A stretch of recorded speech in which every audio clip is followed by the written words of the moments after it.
ጨቓዊት ምሳዲንን ካሙናይ ወዜን ኣርሕንን ከይደን ኣደደሩ ማይ በለተን ኳክ ኳክ ኳክ ኣርባዕተ ጨቓዊት ራይ ግን ተመሊሰን ሓደ ክልተ ሰለስተ ኣርባዕተ ኣርባዕተ ጨቓዊት ምሳዲንን ካሙናይ ወዜን ኣርሕንን ከይደን ኣደደሩ ማይ በለተን ኳክ ኳክ ኳክ ሰለስተ ጨቓዊት ራይ ግን ተመሊሰን ሓደ ክልተ ሰለስተ ጨቓዊት ምሳዲንን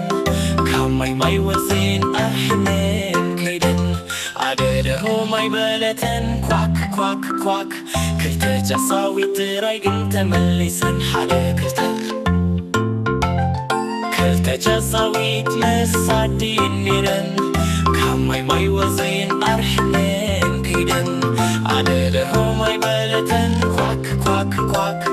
ሓንቲ ጨቓዊት ራይ ግን ተመልሰት ሓደ ሓንቲ ንእሽቶ ጨቓዊት ምሳድያ ነይራ ካሙናይ ሲኣርሒኻ ከይዳ ኣደደሩ ማይ በለታ ኳክ ኳክ ኳክ ካብተን ሓሙሽተ ግን ዋላ ሓንተይ ተመሳን ኣደደሩ ማይ ንበይና ተሪፋ ካሙናይ ወፂ ኣርሒኻ ከይዳ ኣደደሩ ማይ በለተን ኳክ ኳክ ኳክ እተን ሓሙሽተ ጨቓዊት ድማ ኩለን ተመልሳ